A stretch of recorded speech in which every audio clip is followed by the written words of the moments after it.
Hello, and welcome to Mode of Cosmic Therapy. I am Paula Andrea Pyle, and I'm delighted to have you join us today. Yes, us. We have a wonderful guest back with us today. She was with us last year. A whole year has passed. Breanna Pyle. I want to introduce you to her and everyone else that has not seen her before. How are you today, Breanna? Good. Good? What does that mean? Not bad. Not bad. Well, I want to welcome Mitzi too, and Sandy. It's a beautiful day, isn't it? Yeah. Absolutely beautiful. And Mode of Cosmic Therapy. Do you have a description for it? No. You have no idea what it is? No. You described it before, but it goes away. Okay, goes away. The definition or the pertinence thereof for the moment. What in the world did I just say? I don't know. That is great, because that's, before the show started, you were saying, Paula, now, how loud do I need to talk, and all those kind of things, and I said, didn't we just hear my mother? And those kind of things. Yes? And things like that. And things like that. But with you, honey, you are going to be 12 this year. The last time that you were on the show, you were 11 years old. 10 years old. Today you're 11 years old, and you're going to be 12. I've got so many things spinning in my mind. I feel the beauty of these flowers. I feel the air stirring. I feel the bees buzzing. It's just a gorgeous day to be alive, isn't it? Mm-hmm. How does it feel to be 11 years old and alive? The same as 10. Does it really? Yeah, it doesn't feel any different. Oh, so would you be saying that people don't change, seasons do? Yeah. So when you're 80, you feel the same way? Of course you're Yeah, not you don't 80. look the same, but you could be 20. I mean, you could be 80 and you feel 20, but you don't look the same, but you still feel like you're 20. So the inward spirit never ages. Yeah. Although you accumulate a lot of experiences, it never changes you in any kind of way. Mm-hmm. You just are able to witness, observe, and participate in various things. But that spirit that's in you, that was in you here last year when you were 10 and you're 11 this year, is still the same. Yep. Well, that's a wonderful thing.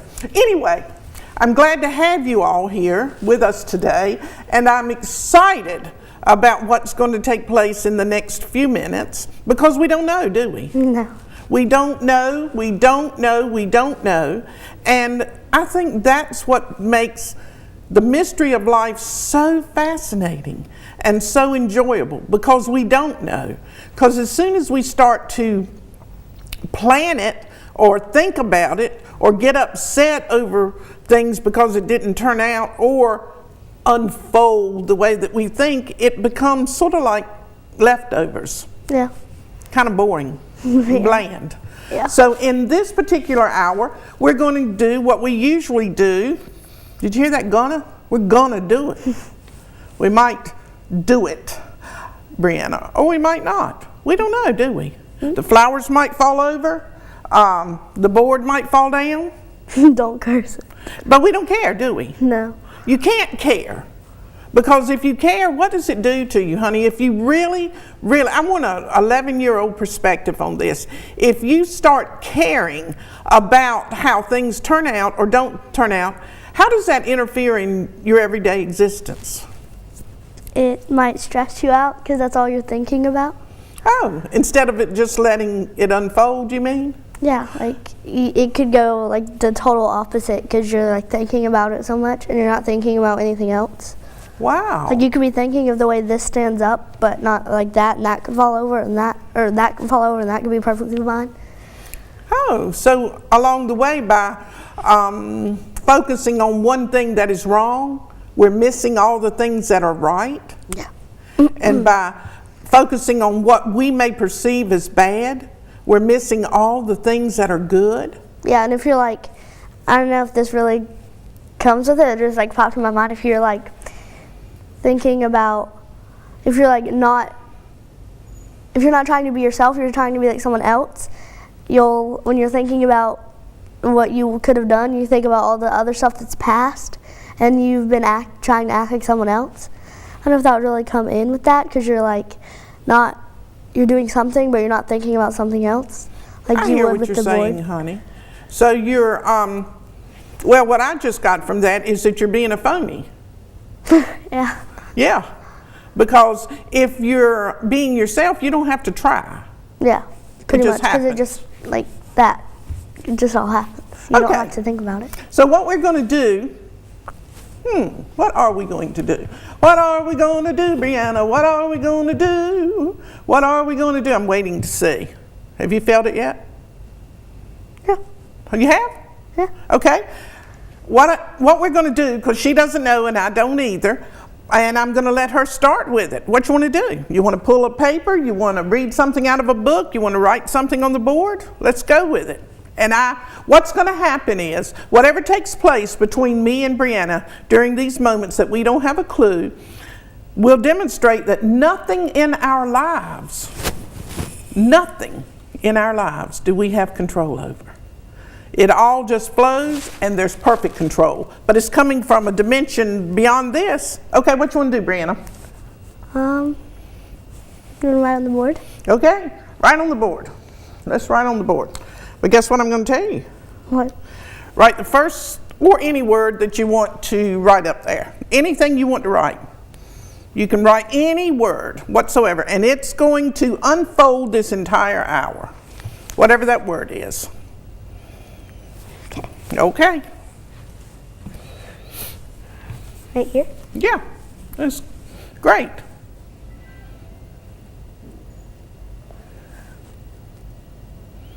$10 million, 1,000 trillion words in the world, no, in the universe, inside of you.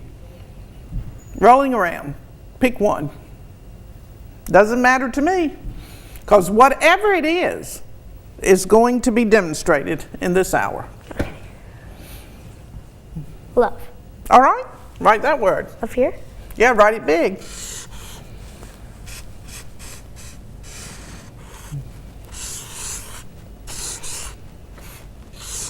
Love. So this particular hour with Breanna is going to have some aspects and some elements and some reverberation regarding the word and the energy love. Now what I want you to do, honey, you've seen me do numerology before, but I don't think you've ever done it in your young life, but you're going to do it now. Okay. Under that L, you're going to put the number 12. Under that O on top, you're going to put 15, yes. Under the V, you're going to put 22. And on the E, you're going to put 5. Up here? Yeah, up top. 5? Uh-huh. All right, and what I have done, or what we've done together, is use the science of numerology, which is an ancient science, older than you are, Breanna, most assuredly.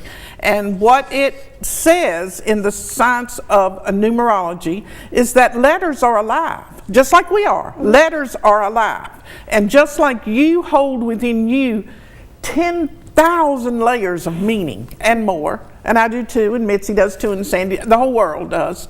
So do these words. They contain concealed descriptions and definitions that we have no idea. So unless, this is one method. Numerology is one method. There's a lot of methods to break down words, but numerology is one. And so what we're doing is assigning, we didn't assign them, numerology did, these numbers to these letters, and when we add them up and reduce them down to the common denominator, the lowest common denominator that can be derived from these letters, we come to a specific color of the meaning of the word. But today, now that particular, what we're going to do, I know I'm saying a lot, honey, but when we define what that particular meaning is today, tomorrow it could mean something entirely different.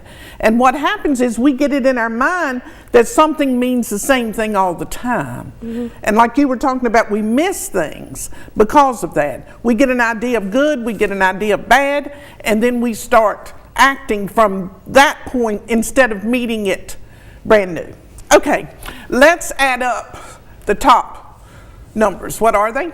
15 and 5. Is what? 20. All right, put that down here. Right, 20. right here? Yeah, 20. Okay, and beside that 20, write the word heart. Right here or right here? Right here, so that people can see it. H-E-A-R-T, right. Okay, so the heart of any word are the vowels. The vowels are the things that make up the propelling force of a word. And in this particular case, it's 20. All right, let's add up the consonants and see what they are. These? 22 and 12. Put you on the spot, didn't I? 34. All right, 34. And the 34, and using the consonants, is the personality of the word. It is the vehicle that carries forth that which is the heart of the word. So put personality beside 34. Yeah, tell me how to spell that. P-E-R-S-O-N-A-L-L-I-T-Y.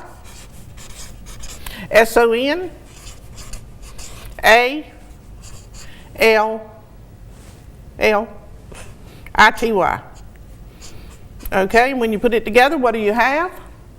Personality. I mean, add those two These numbers two? together. Yes.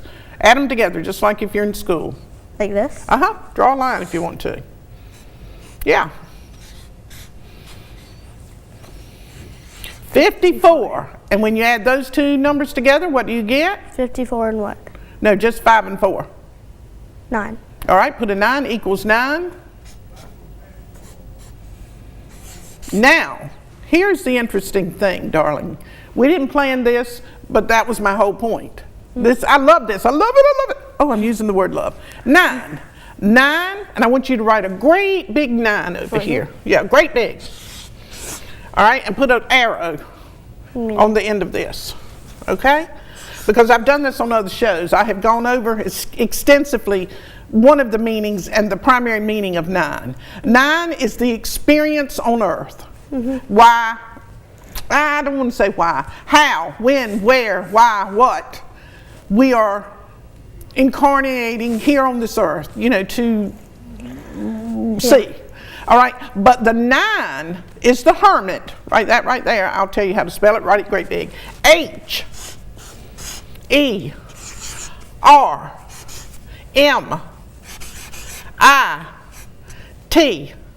Now circle that. Pretend like you're Paula.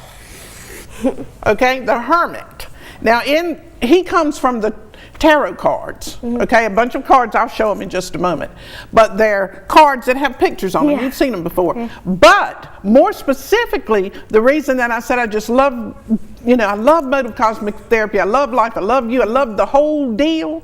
Because even though we didn't know what was going to transpire when you stood up here at this board, here's what was going to transpire.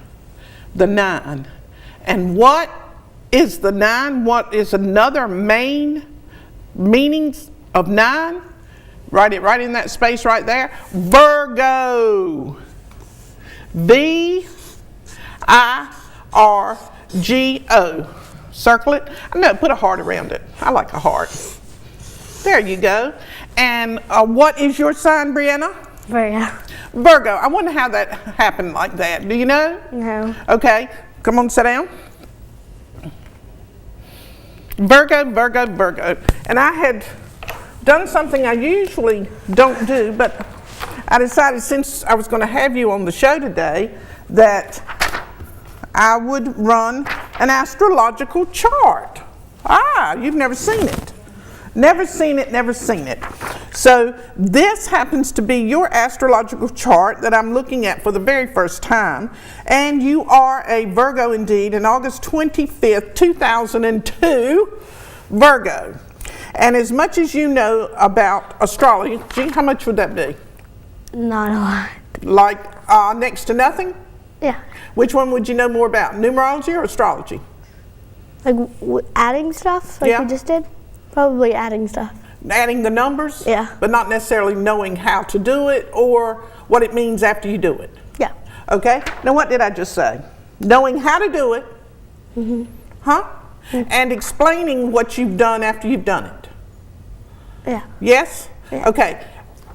before we go on to this, let's just take, for example, this is numerology. This is your first experience with numerology. So when we say, how much do you know about astrology? 0. How much you know about this? Half a 0. Yeah. Right?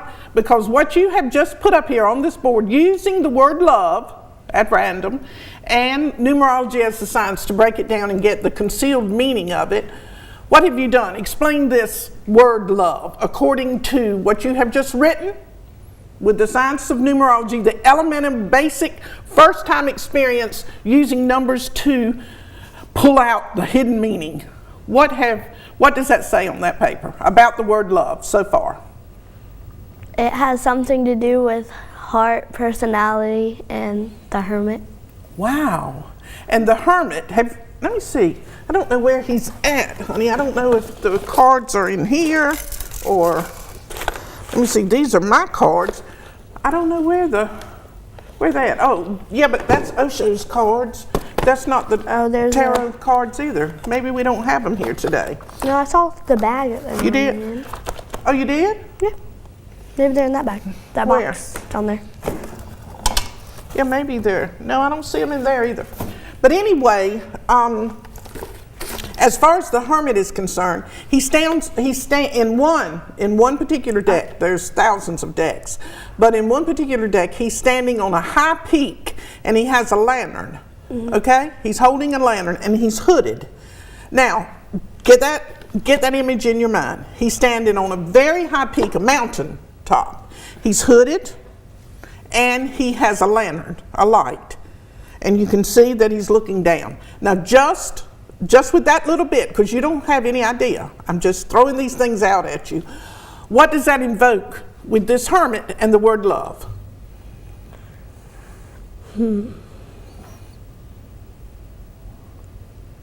You're standing on a mountain peak with a lantern, looking down. Maybe someone he loved gave him that or something. Wow. Or he's giving it to someone he loves. Okay, well, could that be knowledge? The knowledge that he gains, he wants to share it with other people? Yeah. Now, as a trait in you, being Virgo, do you like to share with other people what you've experienced?